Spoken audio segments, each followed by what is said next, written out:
하루의 경제 주식 마무리 경주마 시작하겠습니다. 오늘 국내 증시는 상승세로 마감했습니다. 코스피 2630선 회복했는데요. 그렇지만 수급적으로는 여전히 힘을 뚜렷하게 받지는 못하고 있는 상황입니다. 자, 2차 전지의 약세 속에서도 반도체, 조선주 같은 일부 섹터들은 그래도 강세를 보이기는 한데 제한적인 모습이긴 합니다. 자, 이런 가운데 강달러 기조로 오늘 원달러 환율 1360원대로 올라섰습니다. 자, 오늘도 시장의 다양한 이슈들 하나하나씩 분석해 보도록 하겠습니다. 어서 나오십시오. 네, 안녕하세요. 자, 오늘 장 그래도 상승세, 코스피 코스닥 상승세로 마감했습니다. 전 대표님 오랜만에 나오셨네요. 네네네. 오늘 장 어떻게 보셨습니까? 오늘 장 조금 보자면은 역시나 뭐 어려운 시장 아닐까요? 조금 신기루 같은 시장이 계속적으로 이어져 가고 있는데 오늘 장 우리가 좀 섹터적으로 보자면은 뭐 비만 치료제 관련주들 그리고 흑해 공격 관련해서 우리가 뭐 곡물주들 그리고 또 양자 관련해서 양자 관련주들이 올라갔는데요. 우리가 좀 이 부분을 세부적으로 보자면은 오늘 국내 상장한 주식 중에서 상승한 종목이 1,189개 종목 대략적으로요 되고요. 하락한 종목이 역시나 조금 더 우위입니다. 1,200개 종목이 하락한 하루였거든요. 그렇기 때문에 지금 시장에서는 선수들 같은 경우에는 주식 투자의 선수들 같은 경우에는 약간 주도적인 섹터에 조금 선침해를 해서 대응할 수 있는 시장이지만 아직까지 조금 실력이 조금 아직 안 되시는 우리 개인 투자자분들 같은 경우에는 역시나 어려운 시장이 아니었을까 싶고요. 그리고 제가 2달 전, 3달 전 경주마의 첫 출연에서 말씀드렸던 또 조선주의 업황이 다시 한번 살아난다는 게 어떻게 좀 가시할 만한 우리가 주목할 만한 좀 섹터다라고 보고 싶고요. 우리 시청자분들은 뭐 어려운 시장이었을 텐데 조금 더 기대감을 가지고 매매하시면은 투자하시면은 훨씬 더 좋은 성적이 나올 수 있다라고 보고 있고요. 특히나 장 막판에 또 LG 에너지 솔루션 관련해서 상당히 더 좋은 소식이 있었죠. 그 직전까지는 2차 전지 섹터에 관련해서 좀 회의적인 의견을 제 개인적으로 좀 가지고 있었는데 역시나 주식시장은 한 치 앞을 내다볼 수 없기 때문에 예상보다는 지금 시점에서는 대응이 조금 더 중요하지 않을까 생각하고 있습니다. 네, LG 에너지 솔루션 뭐 사실 막판에 이 수주 소식이 전해지면서 장중 내내 떨어졌던 상당 큰 폭의 하락세를 거의 다 회복을 하는 그런 모습도 보여주었죠. 자, 지금 미국 S&P 지수, 나스닥 뭐 전반적으로 계속해서 강세, 최고 지수 이어가고 있습니다. 우리 시장에도 이게 좀 훈풍으로 작용하는 것 같다가도 좀 제한적인 것 같고. 그렇죠. 왜 이럴까요? 아까 대표님께서 말씀하셨던 것처럼 지금 사실 상승 종목하고 하락 종목이 거의 비슷하게 나와요. 그리고 지수도 사실 큰 변동 사실 없거든요. 그러니까 지금 뭐 지수형 투자, 뭐 레버리지든 뭐 ETF든 이렇게 섹터 말고 지수 관련 상품으로 매매하시기가 사실 조금은 종목들 대비해서는 확실히 조금 안타까운 부분들이 좀 있습니다. 네. 일단은 첫 번째로 삼성전자, 하이닉스가 아직까지는 뭐 그리고 대형주들이 아직 뭐 방향성을 일관되게 잡아주지 못하고 있기 때문에 그런 부분들이 큰 것 같고 특히 코스닥 시장에서는 지금 코스닥 시장을 3가지 축으로 보고 있는데 반도체, 바이오, 2차 전지잖아요. 큰 네. 틀은. 근데 오늘은 또 2차 전지가 빠지면서 지수는 또 재미없어져 버리는 그런 양상이 있습니다. 지금 사실 시장에서 딱 주도주는 딱 명확하게 좀 보이기 시작하는 것 같습니다. 그런 쪽에서만 매매를 해야지 다른 쪽으로 조금 더 싸게 사려고 또는 밑에 있는 종목들 사려고 이제 좀 그런 쪽에서 매매를 하신다라고 하면 좀 포모가 더 심해지는. 사실 지금은 뚜렷하게 올라가는 주식들이 더 세게 올라가는 그런 장이기 때문에 네. 조금 위험을 감수하더라도 뭐 예를 들어서 대표적으로 코스닥 1위가 된 알테오젠이 빠질 것 같은데 계속 올라가잖아요. 계속 오르잖아요. 항암제 주식들도 다 마찬가지고 오늘 비만 치료제들도 여기서 과연 더 갈까 했는데 사실 더 가는 그런 흐름들이 나오거든요. 시장 자체의 거래 대금은 어느 일정 부분 한정돼 있고 네. 올라가는 주도주들은 또 명확하게 있다 보니까 가는 쪽에서만 지금 다들 매매를 하려고 합니다. 네. 오히려 안 되는 섹터들은 팔아서 가는 쪽, 이제 올라가는 쪽에 더 힘을 주려고 하는 그런 시장 흐름들이 있기 때문에 너무 시장의 흐름을 거스르는 매매를 지금 하시면 이게 내 계좌의 수익률도 수익률이지만 네. 심리적으로 쉽지가 않은 시장일 것 같아요. 좀 추종을 해라. 추종 매매를 해라. 저의 개인적인 성향 자체가 뭐 그래서 그런지는 몰라도 모든 주식을 매매할 때마다 가장 중요한 건 리스크 관리거든요. 네. 지금 바닥에 있는 주식을 사더라도 기회비용 이런 부분들 리스크 관리 안에 들어가는 거고요. 외려 올라가는 주식을 지금 당장 따라 붙더라도 거기서 주가가 만약에 떨어지면 적당하게 손절매로 리스크 관리를 하면 됩니다. 뭐든지 다 리스크 관리로 귀결이 되기 때문에 지금은 둘이 중에서 고르라고 하면 네. 센 주식들 쪽에서 매매하시는 게 낫지 않을까 생각입니다. 상대적으로 좀 리스크를 안고 일종의 승부를 걸어볼 만한 타이밍은 아닌 것 같고 네. 그보다는 시장의 전반적인 흐름을 따라가면서 리스크 관리 차원에 접근을 하는 게 더 바람직해 보인다라는 의견을 우리 황 팀장님께서는 주셨고 이건희 대표님 네. 비슷한 의견이십니다. 그렇죠. 지금 이제 추세 추종을 하는 게 사실은 더 좋다라고 보고 있고요. 바닥에서 도는 종목들도 좀 거래가 터지면서 장대 양봉이라든지 뭐 거래량이 확 터질 때 따라붙는 게 맞는 시장이다라고 보고 있고요. 지금 미국 시장은 왜 이렇게 좋을까? 세금 다 내고 지금 국채 발행 성공했고요. 이제 지금 네. 막판 재무부에서 이제 국가에서 많이 돈을 풀고 있는 중인 것 같습니다. 그래서 그거에 대한 기대감으로 지금 미국에서 AI 버블론 얘기하는 사람들이 갑자기 다 없어졌죠.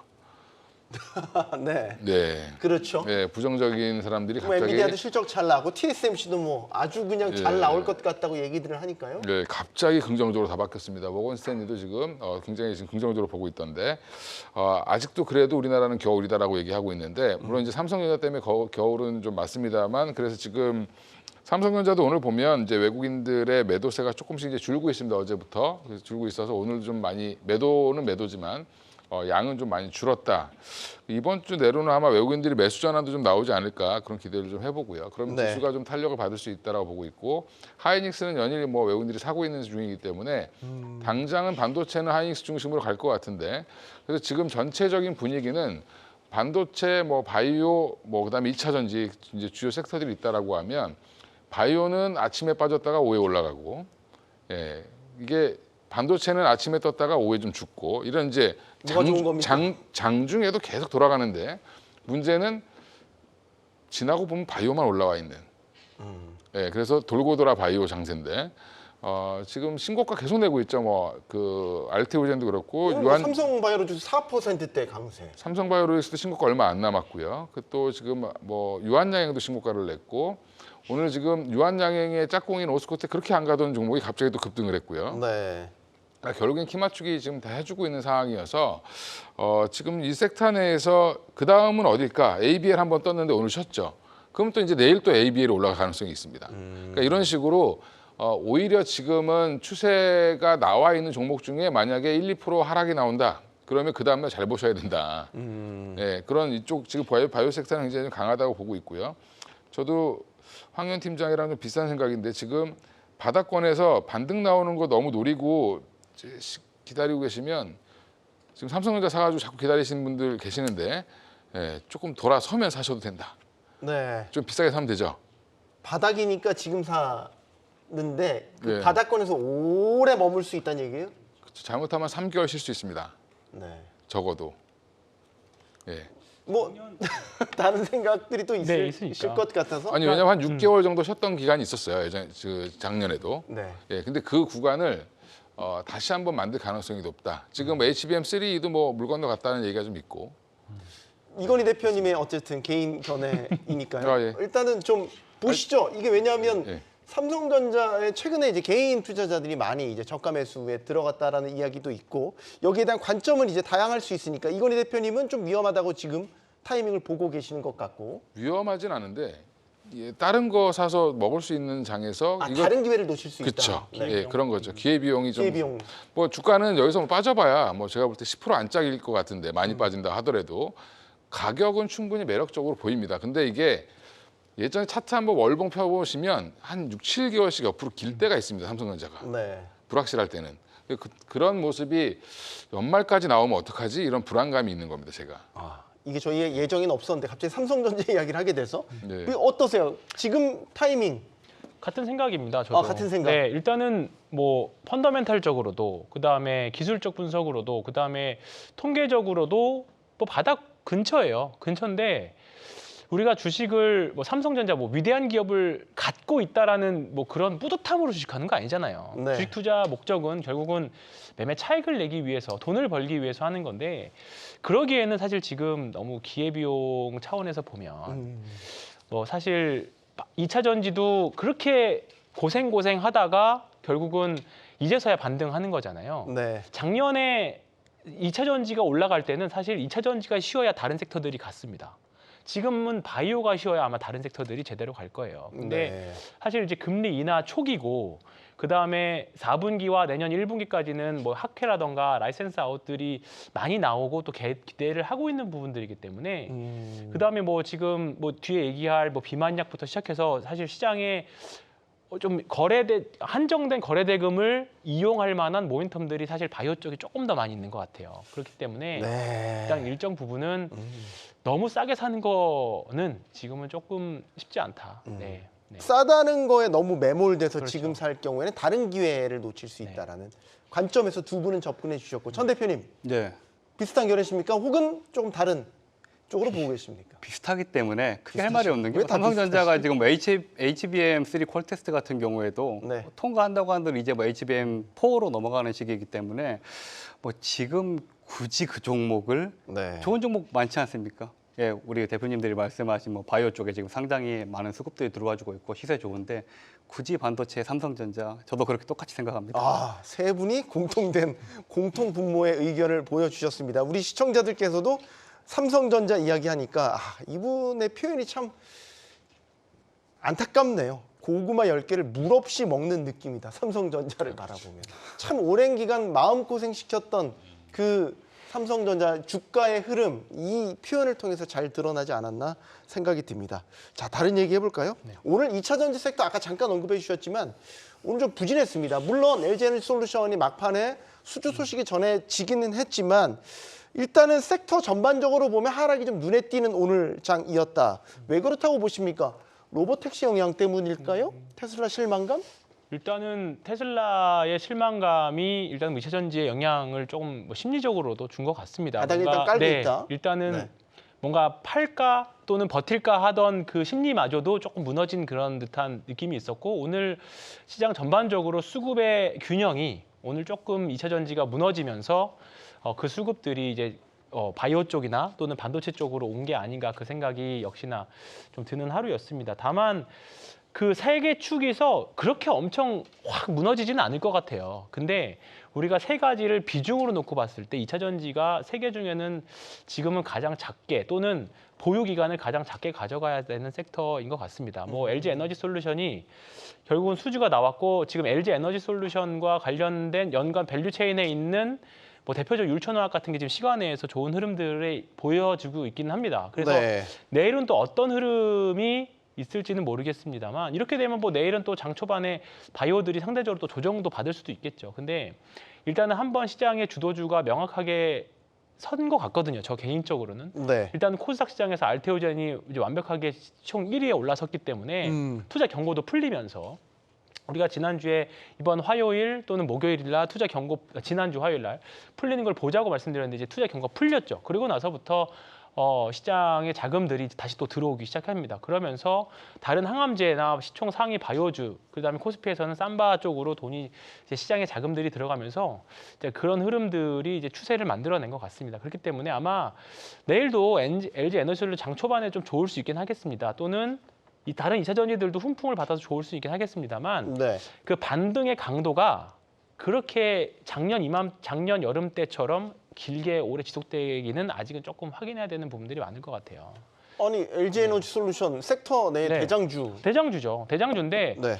일단은 우리가 먼저 선제적으로 3분기에 먼저 반등을 했잖아요. 8월 달, 9월 달에 먼저 반등을 했습니다. 그러면 2차 전지 주식들은 바닥이라는 인식 때문에 반등을 먼저 했고 네.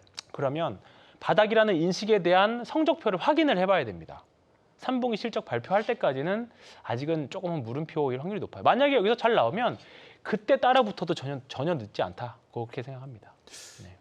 이건 사실 전기차 시장 전반에 깔려있는 캐즘에 대한 우려가 여전히 계속되고 있는 거냐, 끝나가는 시점이냐, 여기에 대한 판단에 따라 달라질 것 같은데 LG에너지솔루션 공급 계약 소식, 지금 109기가와트시 규모의 상용차 배터리셀 모듈 장기 공급 계약을 포드와 체결을 한 건데 시장 추정으로는 지금 10조 원 이상의 전체 규모가 될 것으로 보거든요. 꽤 큰 거 아닙니까? 이 정도면 잭팟이라고 표현을 해도 뭐 부족하진 않을 것 같은데. 시장에선 잭팟으로 표현을 하고 있고 저 역시도 잭팟으로 표현하는 게 맞다라고 보고 있지만 2차 전지 섹터 내의 종목군들이 상당히 많거든요. 네. 그러니까 조금 우리가 냉정하게 생각했을 때 LG 에너지 솔루션 플러스 그에 관련된 몇몇 개 종목 정도만 강세가 이어지지 2차전지 섹터 내에 훈풍이 들어오지는 않을 것으로 좀 보고 있습니다. 왜냐하면 저는 좀 이렇게 생각해요. 2차전지 섹터가 제가 한 달 전만 해도 좀 이런 생각을 했습니다. 아, 이제 조금 바닥 아닐까? 이제 저점 매수해서 조금 가지고 있어 보면 되지 않을까 했는데 테슬라 로보택시 발표하고 나서 기대감 무너지면서 와장창 무너지고 있거든요. 그래서 제 생각에는 종목 개인기로서 뭔가의 수주 소식이나 기타 좋은 호재거리가 없고서는 지하 밑에 지하 2층이 더 있을 수도 있다. 오히려 조금 더 조심히 접근해야 된다. 상당히 경계감을 네네네. 네, 갖고 계시. 그렇죠. 항상 좀 실망감을 주는 섹터내고 그리고 2차전지 섹터 자체가 또 미대선과도 약간 연관관계가 있는 섹터이기 때문에 네. 해당 미대선의 결과가 나오기 전까지는 삼성전자와 좀 비슷합니다. 굳이 지금 2차 전지를 잘 가는 종목들 많지 않습니까? 그쪽 섹터에 투자하는 게 좋다라고 보고 있습니다. 네. 이 대표님, 네. 2차 전지도 그러면 같은 관점으로 보는 게 맞겠습니까? 지금 2차전지 이제 좀 나눠서 보실 필요 있는데 오늘 LG엔솔 얘기 보면 유럽발 이슈죠. 포드인데 유럽에다 공급하는 거거든요. 네. 이제 포드가 이제 유럽의 시장에 진출하는 거를 LG엔솔이 되겠다. 그래서 두 가지 이제 계약이 같이 한꺼번에 나왔기 때문에 이거 뭐 잭팟 터진 건 맞죠. 근데 지금 그래서 시간외에서도 올라오고 있습니다. 다행히 이제 40만 원대를 회복하고 끝났고 그다음에 시간에서도 올라오고 있는데 일단 단기적으로 한번 급등 나오고 나서 내일 한번 상승 나오고 조금 빠질 가능성이 있지 않겠나 생각하고 있는데 더 큰 네. 이슈는 지금 7개 경합주가 있죠, 미국에. 거기서 이제 물론 펜실베니아가 가장 중요하다고 하긴 하지만 거기서 한 1% 차이로 지금 트럼프가 역전을 해버렸어요. 네. 예, 최근에. 그래서 지금 어제 트럼프 미디어가 미국 시장에서 한 18.4% 이상 급등을 했고요. 그리고 또 트루스 소셜이라고 해서 이제 밈 주식이 하나 있는데 트럼프 쪽에 이제 뭐 베팅을 하고 있는 그 정치 관련 테마주인데 150% 올랐습니다. 그러니까 그동안은 미국 내에서도 지난번에 미국 전문가 한번 오셔서 말씀하셨는데 해리스가 될 가능성이 높다라고 하셨는데 그게 일주일 사이에 지금 분위기가 바뀌고 있다라는 거거든요. 그렇게 되면 사실은 이쪽도 올라가려고 하면 자꾸 바지가랭이를 끌어내리는 그런 현상이 나올 수 있고 저는 오히려 이제 2차전지 업황은 돌아섰다라고 보고 있고요. 미국 시장에서의 불확실성이 여전히 크다라고 보고 있는데 업황은 돌아섰는데 이 정치 이벤트를 끝나고 사시는 게 좋지 않을까. 그러면 트럼프가 최종 대통령으로 당선이 되면 2차 전지에는 먹구름 같은 악재가 이제 끼기 시작하는 겁니까? 저는 그렇게 생각은 안 합니다. 예, 일단은 닭 목 비틀어도 닭은 울기 때문에 닭의 목을 비틀어도 네, 새벽은 새벽은 온다. 네, 그 유명한 네, 이상하게 배우면 큰일 납니다. 네. 근데 뭐 방향성은 맞다고 봐요. 주가도 밀릴 만큼 밀렸고 다만 언제 주도주로 올라서느냐는 모르는 거죠. 특히나 한국 시장에서 주도주가 명확하게 나타나는 시장이잖아요. 사실 작년에 2차 전지 명확했고 상반기 화장품 명확했고 하반기 들어서면서 이제 바이오가 명확해지는데 우리나라는 거래 대금이 한정돼 있고 외부 변수에 영향을 많이 받기 때문에 하나 주도주로 찍히면 사실 그 섹터가 굉장히 강할 수밖에 없습니다. 근데 바이오 다음에 2차 전지가 무조건 주도주로 온다라고 확신할 수 있는 사람이 뭐 그거는 사실 뭐 그렇게 생각할 수도 있지만 사실 아직까지는 기대거든요. 그때 사도 저는 늦지 않다라고 생각하는 거죠. 다 비슷하시네요. 네. 서두를 필요 네, 없다라는. 그럴 필요가 없죠. 그 트럼프가 되면 한번 충격으로 확 빠졌다가 올라올 것 같고요. 해리스가 되면 빵 떠서 시작하겠죠. 네. 예. 그런데 그러면 결국 위로 가든 밑으로 가든 결국 가운데로 돌아온다. 그러니까 섹터의 펀더멘털로 돌아간다. 우상향으로 갈 겁니다. 우상향으로 간다. 네. 왜냐하면 결국에는 근데 그러면 싸게 살 수 있는 기회가 올 수도 있고 아니면 추세가 완전히 빨리 나와서 쫓아가는 매매를 하셔도 된다. 이렇게 보는 거죠. 다만 V자 급격한 반등이나 이런 거는 기대하기 어렵고. 그렇죠. 지금 급격한 반등보다는 해리스가 되면 예전에 우리 바이든 대통령 처음 됐을 때 신재생 에너지 관련 종목부터 시작해서 2차 전지 종목들이 엄청나게 각도를 세우면서 올라갔거든요. 네. 그런 불장은 한번 나올 가능성도 있습니다. 해리스 대통령이 된다라고 하면. 네. 해리스 대통령이 된다라고 하면. 예. 알겠습니다. 자, 이번에 이야기 해볼까요? 오늘 아마 시장 내에서 그래도 가장 뜨거운 감자가 이 소식이 아닐까 싶습니다. 저희 방송 들어가기 전에 사전 회의에서도 이 이야기로 꽃을 피웠습니다. 위고비 이야기입니다. 꿈의 비만약, 기적의 비만 치료제로 꼽히는 위고비. 네, 드디어 국내에 상륙을 합니다. 오늘부터 그러니까 병원 가시면 처방 받아서 네, 투약을 할 수 있게 된 거죠. 국내에 상륙했다. 워낙 세계적으로 큰 히트를 한 그리고 비만 치료제의 획을 그은 약이기 때문에 기대 반, 설레임 반, 우려 반 뭐 이렇게 좀 복잡한 감정이 드는 것 같습니다. 어떤 의미가 있다고 보십니까, 전 대표님? 일단은 미용적인 측면에서 상당히 기대감이 커지는 거죠. 특히나 우리나라의 분위기가 여성분들 같은 경우에는 뼈말라, 그렇죠. 충분히 지금 어떻게 보면 비만이 아님에도 불구하고 다이어트 열풍이 지속적으로 이어지고 있죠. 하지만 저는 이 위고비라는 이 어떻게 보면 이 약물이 안 맞아보신 분들은 아직 모릅니다. 그러니까 저 같은 경우에는 어쨌든 좀 지병이 있기 때문에 싹센다라는 비슷한 이 당뇨 치료제지만 맞았을 때 체중 감량 효과를 있는 그 주사를 1년 동안 제가 맞아봤거든요. 삭센다를 네. 처방 받아서 투약하셨군요. 상당히 불편합니다. 이게 내 스스로 내 배에 찌른다는 게 쉽지 않은 일입니다. 펜형의 주사. 그렇죠. 본인 배에다 네네네. 매일 투약을 하셔야 돼요. 그렇죠. 하지만 이제 위고비 같은 경우의 장점은 주 1회 투약이지만 하지만 허들은 높아요. 그렇죠. 비만 지수 30 이상 넘어야지만 처방이 나오고 처방이 나와야지만 우리가 구입을 할 수 있죠. 시장에서는 상당히 지금 사전 물량 완판으로 인해서 관련주들이 급등을 하긴 했지만 우리 시청자분들이 보셨을 때만큼 그렇게까지 우리가 일상적으로 취득할 수 있는 약물은 아닐 가능성이 상당히 크고요. 네. 그리고 이 위고비 관련해서는 어쨌든 비만 치료제 관련주들은 향후 조금 이번 달 말까지는 강세가 좀 이어질 수 있다라고 보고 있습니다. 네, 위고비가 이제 좀 유명해진 게 유명인들이 이걸 투약을 해서 이 체중 감량을 하는 게 알려지면서 대표적으로 테슬라 그 일론 머스크가 이 위고비를 만 14kg을 이제 감량을 해서 전과 후 뭐 비교되는 사진들도 많이 회자가 되고 그랬지 않습니까? 그러니까 임팩트가 있는 약이면 분명히 맞습니다. 네, 맞는 것 같아요. 그리고 아직 앞으로 나올 위고비도 위고비지만 비만약과 관련된 섹터들이 아직 앞으로 나올 약들도 많이 대기를 하고 있거든요. 네. 뭐 이번 달 당장은 뭐 위고비와 관련된 종목들, 대표적으로 오늘 블루엠텍 같은 종목들이 되겠죠. 그런 종목들이 뭐 오늘 장 초반까지만 해도 별로였지만 장 후반 들어서 또 급등하는 25%나 급등하는 지금 양상. 시간에서는 상한가까지 이제 밀어 올리는 그런 모습을 좀 보여주고는 있는데 관련 종목들이 비만약이 이제 앞으로 나올 위고비 말고도 더 파워풀한 비만약들이 더 대기를 하고 있습니다. 네. 뭐 위고비 같은 경우 노보노디스크인데요.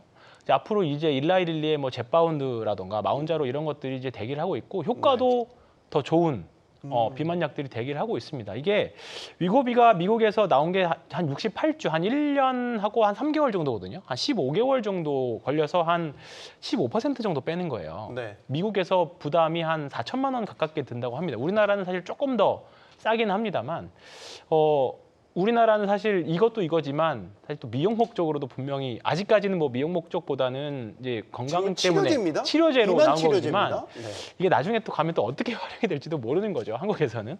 근데 이런 부분들이 다 기대감들이 많이 섞여서 움직이는 부분들이기 때문에 최근에 펩트론도 일라이 릴리와 기술 이전 뭐 같이 관련된 공시가 또 있었고 이런 부분들이 기대되는 종목들이 아직도 많이 있기 때문에 뭐 흔들릴 수는 있겠습니다. 뭐 근데 다만 지금 시장의 제약바이오에 대한 심리라던가 여러 가지 수급적인 요소 고려해봤을 때는 충분히 한번 우리가 공략을 해볼 만한 섹터가 되지 않을까. 일단은 개인 투자자들한테 이제 가는 게 한 10월 말 정도 이제 한번 투약이 될 것 같다라고 하니까 조금은 기대감이나 여러 가지 매매해볼 만한 요령 그 좀 기대는 많이 남아 있는 것 같습니다. 그리고 오늘 나오면서 사실 블루엠텍을 보면서 역시나 세론인가라는 생각을 좀 많이 했는데 네.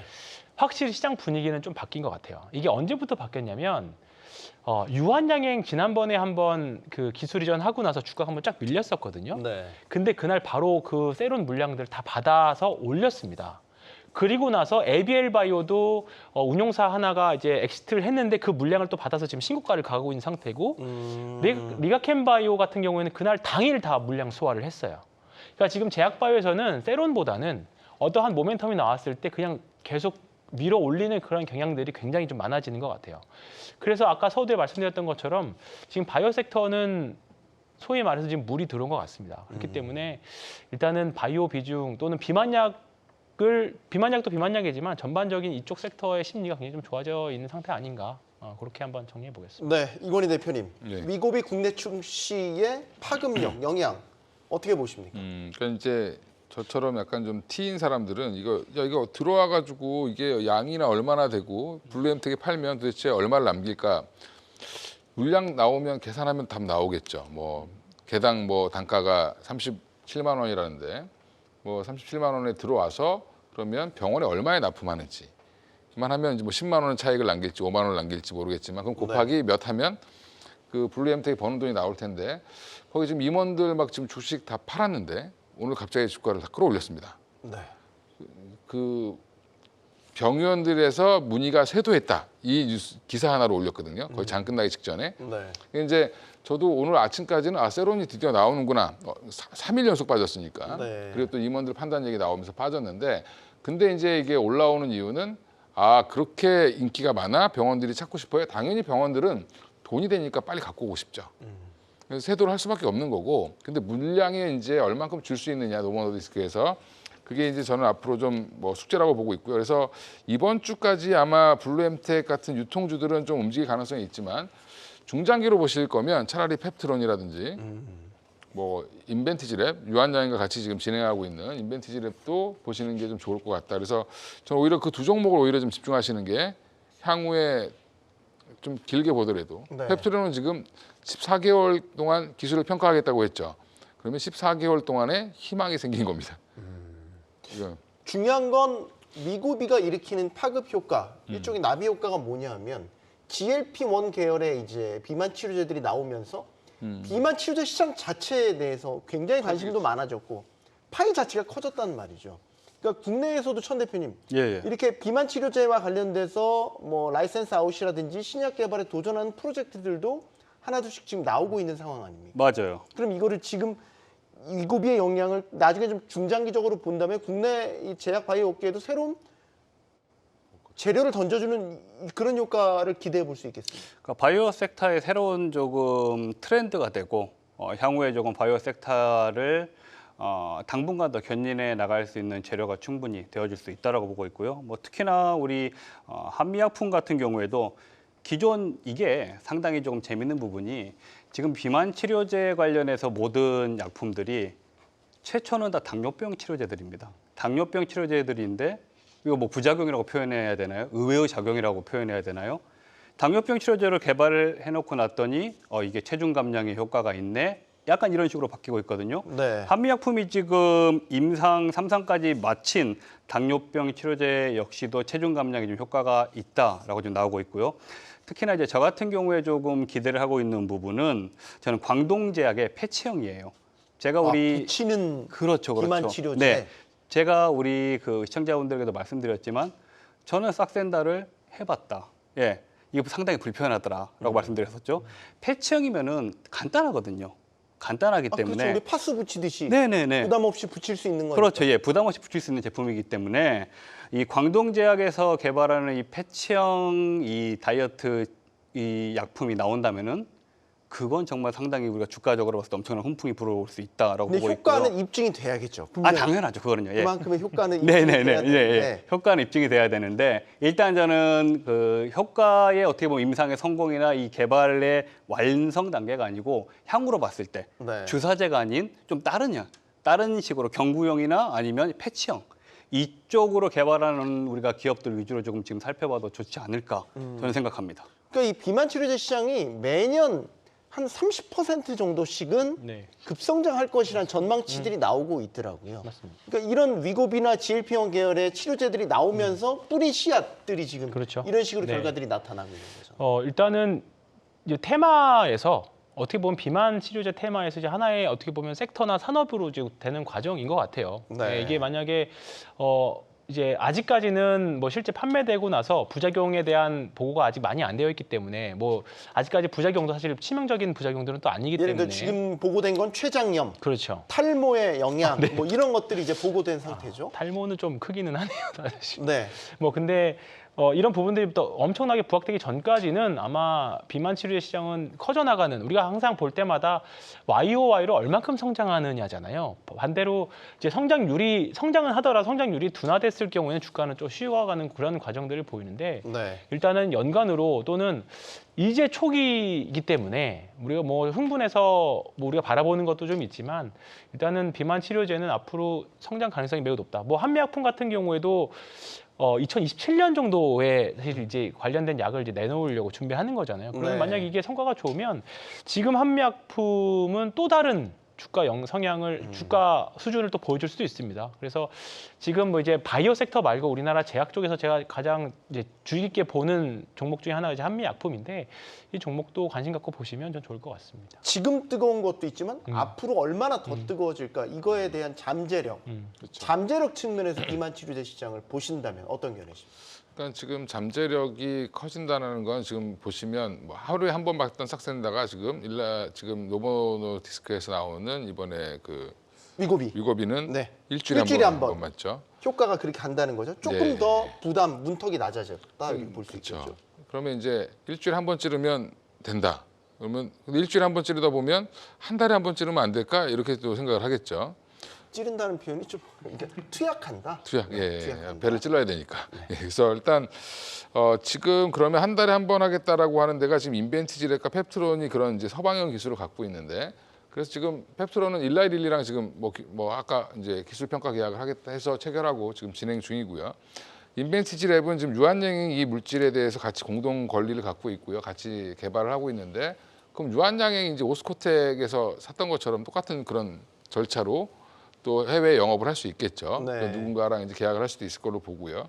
그러니까 이렇게 이제 성능을 개선시키는 쪽에서 될 수 있는 종목이 한 두 개 있다라고 보면, 나머지 이제 뭐 패치형을 하겠다, 경구용을 하겠다, 뭐 한미약품은 이제 한국인에 맞는 GLP-1 계열의 비슷한 물질로 지금 뭐 비만 치료제를 따로 만들고 있는데 가장 빠른 데는 지금 제가 볼 때 한미약품입니다.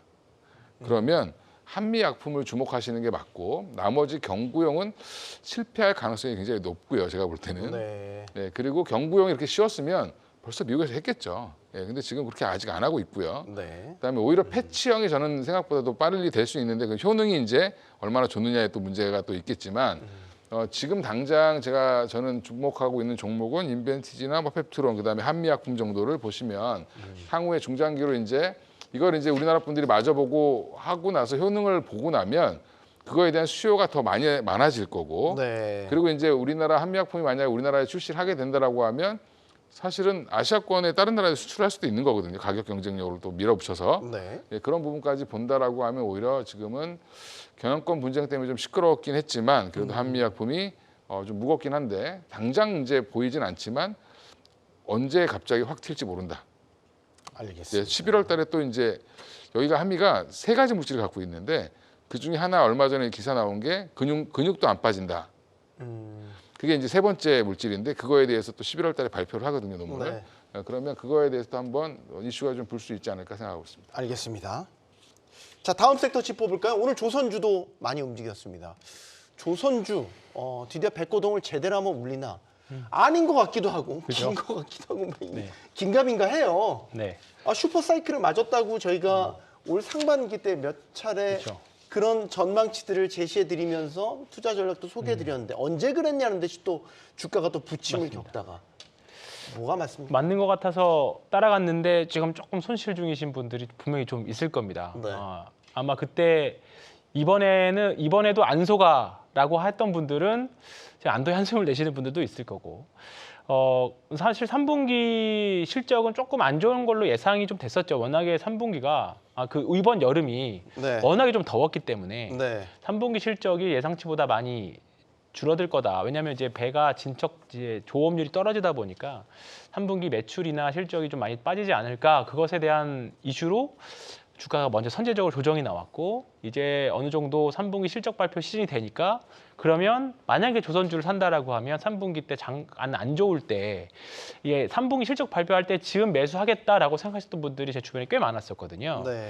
근데 확실히 시장이 조금 더 한두 타이밍 더 빠르게 주가 반등을 하고 있는 것 같습니다. 그리고 그 밑에 단에 있는 조선 기자재 업체들, 뭐 엔진류가 오늘은 한화 엔진이나 HD 현대마린 엔진이 더 센 모습들을 좀 보여줬었는데 네. 일단은 지금 2027년까지 뭐 수주도 차 있고 앞으로 사실 오늘 뭐 수주 나온 게 좀 약간 그 트리거가 좀 된 것 같기는 합니다. 앞으로 추가 수주가 나올 것이냐 또는 저가 수주를 극복하고 선별 수주로 받아도 과연 수주를 계속 할 수 있을 것이냐에 대한 의문들이 있었는데 오늘 나온 수주로 인해서 조금 약간 그 의문점들이 해소가 된 것 같아요. 그래서 매출이나 영업이익 내년에 기대해 볼 만하다. 그러면 지금 가격 수준은 분명히 합리적인 수준이고 과거 2009년, 10년도 그때의 영광하고 비교를 해보면 사실 그때랑 지금 상황이 많이 달라졌죠. 중국 조선소들은 여전히 조금 기술력에서 물음표가 좀 붙어 있는 상황이고 네. 일본은 도크들이 많이 없어졌고 그다음에 우리나라 같은 경우에는 이제 미국 군함 쪽으로도 또 진출하는 회사들도 있고 하다 보니까 그리고 이제 부가가치 선박들이 우리나라가 조금 이제 이익률 높은 선박들을 이제는 가려서 받지 않겠느냐. 근데 뭐 이제 잘 들어보면 그 경영진들 입장에서는 일단은 저가 수주라도 받아야 그 자기 임원 있을 때 일단 성과가 매출로 일단 많이 찍히잖아요. 그래서 그 저가 수주의 유혹을 뿌리치기가 굉장히 어렵다고 하긴 하더라고요. 예. 근데 그럼에도 불구하고 지금 가려서 받는 거 아니냐 그런 네. 이제 인식이 조금 더 많이 있는 것 같습니다. 그래서 이렇게 되면 3분기 실적 발표하고 나면 이것도 또 세론 되는 거 아니야?라고 할 수 있지만 일단 저는 지금은 슈퍼사이클이라는 말을 저는 싫어하는데 네. 일단 지금은 일단은 뭐 그냥 구조적인 성장에 들어가는 거 아니냐 저는 그렇게 생각하고 있습니다. 네. 뭐 경제적으로 슈퍼사이클한 말 자체가 좀 모순이 있다라는 네. 지적도 있기는 하죠. 어쨌든 최근에 조선주와 관련된 뉴스들을 한번 같이 엮어서 짚어보자면 천 대표님. 네네. 중국이 지금 경기 부양에 적극적으로 나서고 있잖아요. 맞아요. 중국이 경기 부양에 나선다. 중국이 이제 우리와 조선소로 비교를 하면 경쟁 관계에 있기 때문에 네네네. 우리한테 오히려 중국의 경기 부양 의지가 한국 조선 업체들한테는 좀 악재를 작용할 수 있다. 이런 논리도 있더라고요. 맞아요. 어떤 논리인 겁니까? 좀 설명을 해주세요. 일단 뭐 중국에서 가장 큰 두 개의 1, 2위 조선사가 이번 합병을 했죠. 합병을 한 부분도 있었고, 그리고 후판 가격 상승으로 인해서 우리 조선주의 실적에 조금 악영향을 미치는 게 아닌가라는 어떻게 보면은 후판 가격이 오르게 되면 그렇죠. 오르게 되면은 수익성이 떨어진다. 그렇죠. 맞죠.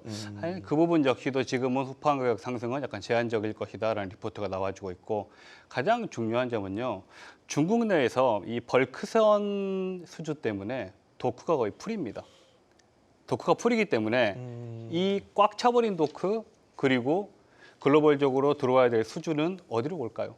우리나라로 올 수밖에 없는 상황입니다. 제가 봤을 때는. 네. 만들 도크가 남아 돌아야지 중국의 수주를 맡기죠.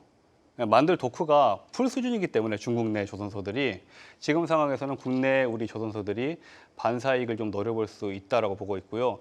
특히나 조금 이런 우려를 가지고 계신 분들도 있으실 거예요. 뭐 좀 배신당했다, 조선주 지금 들어가서 또 빠져버리면 어떻게 하냐 할 텐데 그런 우리 시청자분들 같은 경우에는 중소형주 또 조선 선박 위주로 조선하는 그 수주하는 또 기업이 있죠. HD 현대미포조선이라고 뭐 이런 종목들 같은 경우에는 매출 금액은 조금 작지만 어쨌든 회전율이 빠르지 않습니까? 그러니까 HD 현대미포조선 쪽으로 공략을 해보셔도 되지만 그렇지만 저는 역시나 이 조선주는 이 4분기에도 조금 상승 탄력을 받을 것이다라고 보고 있고요. 기술적인 관점으로 봤을 때도 이 3분기는 주저앉을 수밖에 없었습니다. 우리가 1분기, 2분기 그리고 3분기 피크치까지 갔을 때 대략적으로 평균적으로 조선주가 80% 이상 상승률이 나와줬거든요. 대부분의 종목들이. 네. 80% 정도 상승이 나왔다면은 뭐 이건 뭐 어쩔 수 없이 그냥 필연적으로 20% 정도의 조정은 나올 수밖에 없는 눌림의 구간이었고요. 오히려 지금 우리 시청자분들께서 조선주에 투자하기에 좀 적기가 아닌가 저는 좀 보고 있습니다. 네. 이건희 대표님은 조선주에 대한 관점 어떻게 갖고 계세요? 지금 이제 그런 거죠. 우리나라 그러니까 해외 선사들 중에 1, 2 선사들이 지금 수주를 중국 업체에다 계속 주고 있습니다. 그러면 해운사들 특히 이제 컨테이너선 관련돼서는 지금 거의 중국이 거의 싹쓸이를 해가고 있다라고 보시면 되는데, 네. 근데 이제 중국이 지금 뭘 하고 있냐면 선사들 입장에서는 배를 빨리 지어주는 게 중요하고 내가 지금 수주를 했는데 만약에 뭐 우리가 해줄게 대신에 한 4년 걸려 이렇게 받을 수는 있죠. 네. 그러면 가격이 떨어지겠죠. 오래 걸리니까. 네. 근데 내가 지금 당장 만들어서 내후년에 줄 수 있습니다라고 하면 돈을 많이 받겠죠. 네. 그 유혹을 지금 중국이 받아서 도크를 막 파고 있습니다. 그럼 빨리 지어주겠다라는 거를 그렇죠. 내세워서 예, 물량을 막 받고 있다. 그렇죠. 그래서 도크를 지금 확장하고 있는 중인데 중국 업체들이. 네. 근데 이제 그게 문제가 또 뭐냐면 그러다가 수주가 안 들어오면 그걸 우리가 다 경험해봤습니다. 대한민국은. 그래서 지금 도크를 일부 줄였다가 지금 이제 더 안 늘리죠. 그러니까 이게 한국이 도크를 더 늘리지 않는 부분을 가지고 왜 물량을 받을 수 있는데 안 받냐라고 얘기하시면 안 되고 지금은 양질에 있는 좋은 물량들만 받겠다라는 전략으로 지금 가고 있다라고 보시면 되고요. 그래서 지금 조선주를 수주 관련된 예전에는 수주만 받으면 막 주가가 탄력을 받았는데 지금은 이제 실적도 계속 확인을 하면서 가죠. 그러니까 조금은 좀 더디지만 꾸준히 갈 수 있는 섹터로 보고 있고 지금 이제 선박의 최근에 이제 신조선가 지수가 조금 빠졌습니다. 그게 이제 중국의 저가 수주 이런 것들이 한꺼번에 들어오면서 네. 이게 조금 빠졌는데 생각보다 지금 신조선가도 나쁘지 않고 그다음에 친환경 선박에 대한 수요도 많고 그럼 조선주가 부담스러우면 지금 사실은 중국 애들이 많이 가져가면 결국에는 중국 애들이 못하는 게 엔진 못 만들거든요. 네.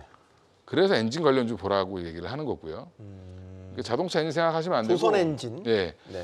조선의 큰 배 엔진은 거의 건물 크기만 합니다. 빌딩 크기만한 엔진을 만드는 거기 때문에 저는 공장에서 실제로 한번 본 적이 있는데 정말 큽니다. 예, 건물 한 2층 정도의 높이를 공중에 매달아 놓고 제작을 하더라고요. 그렇죠. 예. 대단한 장관이었습니다. 예, 그래서 그런 것들을 기술력이 아직은 중국이 좀 떨어지기 때문에 오히려 그러면 중국의 피해를 보면 어떡하냐라고 걱정하시는 분들은 엔진 관련주를 보시는 게 맞고요. 그다음에 지금 오히려 지금 또 상장에서 좀 잊혀졌는데 현대마린솔루션 같은 종목들도 그거는 선박을 이제 수리해주고 하는 MRO 개념이잖아요. 예, 경기에 별로 영향을 받지 않는다. 늘 MRO 수요는 있으니까. 그렇죠. 계속 이제 그러니까 배값이 비쌀수록 중고 선박을 계속 고치겠죠. 예, 고쳐 쓰는 그렇죠. 고쳐 쓰겠죠. 고쳐 쓰기 때문에 세배가 너무 비싸면. 그래서 지금 오히려 그 마린솔루션 같은 경우도 지금 상장한 지 꽤 돼서 바닥권을 다지고 있으니까 그런 종목들도 오히려 틈새 전략으로 좀 이용해 보셔도 좋지 않을까 생각하고 있습니다. 네. 자, 또 빠르게 치고 나가 볼까요? 오늘 또 뉴스 전해진 게 이건 좀 불안한 뉴스, 좀 우려가 되는 뉴스인데 러시아가 흑해 항로를 지금 다시 공격을 했다고 해요. 외신에서 지금 전해진 내용인데 오늘 이것 때문에 이게 이제 곡물의 주요 이제 항로잖아요. 곡물이 이동하는. 그럼 오늘 이것 때문에 곡물주, 뭐 사료주 이런 종목들이 오르긴 했는데 걱정이에요. 또 이게 또 인플레이션 같은 걸 자극할까 봐 말이죠. 맞습니다. 그 부분들을 자극할 수 있을까요? 근데 저도 그렇게 생각하기는 근데 과거 러시아 네. 우크라이나 전쟁 초기를 생각해 보면 꽤 걱정을 하게 되죠. 네. 그래서 오늘 관련 사료 주식들이 또 다 상한가 간 종목도 있었고요. 네.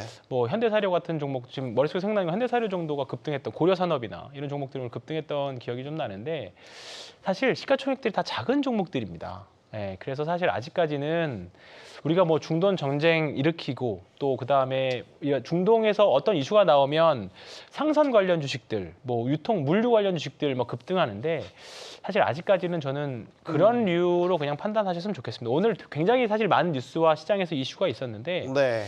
그 중에 하나가 이쪽이었던 것 같기는 해요. 근데 여기에서 저는 너무 뭐 인플레까지 확장해서 생각하실 필요는 아직까지는 없을 것 같다. 네. 네, 그렇게 생각합니다. 저는 이제 전쟁 초기 네. 때에 그 생각이 나서 혹시나 우려의 관점에서 드렸던 말씀이에요. 천 대표님도 어떻게 보면 곡물주, 사료주 오른 거는 트레이딩 관점으로만 생각을 해야 된다. 비슷한 견해신가요? 그렇죠. 단기성, 테마성 재료라고 보고 있습니다. 예, 테마성 재료로 보고 있고요. 뭐 특히나 이 우크라이나 이 흑해 관련 재료는 러시아 입장에서는 일석이조입니다.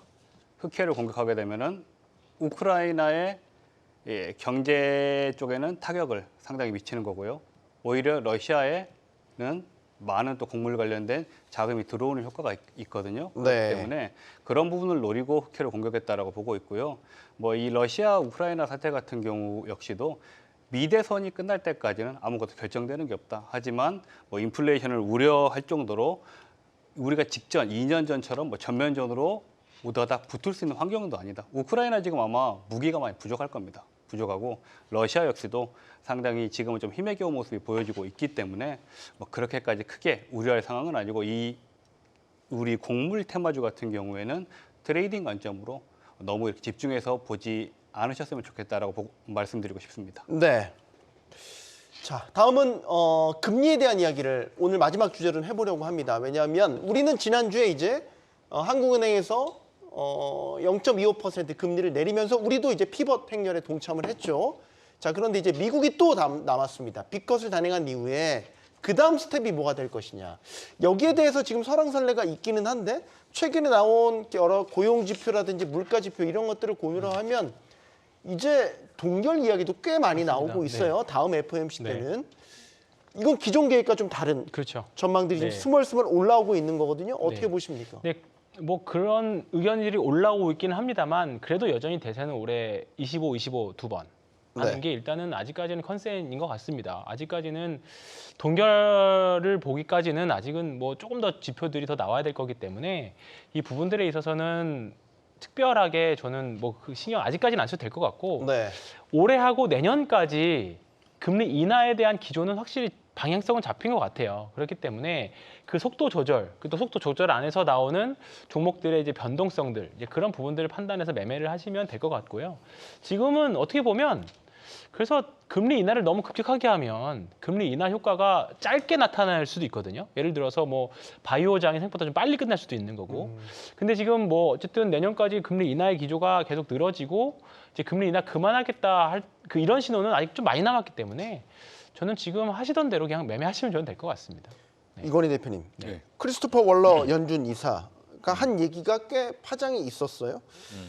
전체적인 데이터를 보면 9월 회의 때보다 금리 인하 속도를 더 신중하게 해야 한다는 것을 가리키고 있다.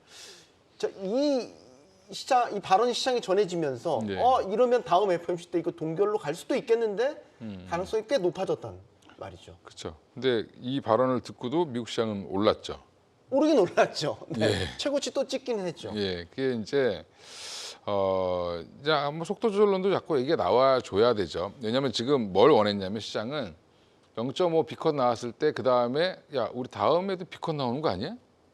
근데 이제 그런 얘기 싹 사라졌습니다. 맞아요. 예, 왜냐하면 지표가 이렇게 잘 나오는데 우리 지금 연착륙으로 잘 가고 있고 오히려 지금 금리를 더 내리는 게 사실은 부담스러울 수도 있어라고 지금 크리스토퍼 월러 그 분이 이제 얘기를 한 거고 그렇게 되면 이렇게 약간 속도 조절을 해주는 거죠. 이제 한쪽에서는 좀 이렇게 얘기하고 한쪽에서는 그래도 약간 그래도 정상 금리로 가야 되는 과정이니까 0.25를 마저 내려야 된다라는 또 얘기도 나오겠죠. 네. 그래서 이제 저는 연준 위원들이 얘기할 때마다 한쪽은 좀 이렇게 얘기하고 한쪽 이렇게 하면서 조절을 좀 해주는 시장에서의 그 너무 밀당을 하는군요. 그렇죠. 기대감을 좀 조절해주는 역할이라고 보고 있고요. 지금 미국 뭐 지금 경제 상황을 보면 사실은 좀 물가가 좀 튀는 것 같이도 좀 보이는 것도 CPI는 있고. 예상치를 상회했습니다. 예. 그리고 한 0.1 정도 상회를 했는데 그 부분 또 그다음에 GDP도 잘 나오고 있고 이러면 이거 아니야. 근데 실업률은 또 다시 또 근데 청구 건수는 또 올라갔습니다. 그죠? 뭐 여러 가지로 이제 좀 약간 복잡하긴 하지만 정상화로 가는 과정으로 보면 한 네. 3%대까지는 내려간다라고 보시는 게 맞고요. 근데 이게 뭐 지금 내리느냐 뭐 아니면 뭐 다음에 내리느냐 요 정도의 차이 정도로 보시고 여전히 이제 하락 기조에 접어들었다라고 보는 게 맞다라고 말씀드리겠습니다. 짧게만 황팀장 마지막. 네. 그러면 금리가 예정대로 인하가 되지 않거나 속도가 더뎌진다면 우리 황팀이 자주 말씀하시는 태양광, 풍력, 네. 신재생 섹터 네. 이것도 스케줄을 다시 짜야 되는 거 아니에요? 슬로우해질 주가는 슬로우해질 수도 있죠. 그리고 대통령이 누가 되느냐에 따라서도 또 변수가 있을 수 있고요. 그래서 지금 신재생은 한번 해봄직은 합니다. 다만 과연 여기에 비중을 얼마큼 실을지에 대해서는 아직까지는 조금 뭔가 입질의 단계, 초기 물량 정도, 그 정도만 보면 될 것 같고 일단은 금리 인하의 방향성과 신재생들이 살아나는 방향은 같거든요. 그렇기 때문에 정말 오랫동안 고금리 때문에 신재생, 특히 풍력 같은 경우에는 작년에 엄청 많은 사업들이 무너졌었거든요. 근데 올해부터 이제 본격적으로 살아나는 구간들이기 때문에 일단은 그 금리 방향과 비슷하게 보시면 좋을 것 같습니다. 알겠습니다. 자, 지난주에 이제 우리도 금리를 내리면서 통화 정책 방향 전환, 즉 피벗 대응에 동참을 했죠. 자, 그런데 이런 이야기들 많이 있습니다. 시장에서 별 효과가 보이지 않는 것 같다라고 말이죠. 그런데 통화 정책이라는 거는 이렇게 비유를 합니다. 무디지만 큰 칼이다. 그러니까 무딘 큰 칼을 휘두르는 것과 같다라고 말이죠. 당장 변화가 없는 것처럼 보이지만 좀 길게 보면 수급과 투심의 근본적인 변화를 일으킬 수 있다는 점. 그래서 일희일비 하지 말고 긴 호흡으로 투자 전략을 세워야 할 때라는 걸 말씀드리겠습니다. 내일 뵙겠습니다. 경주마였습니다.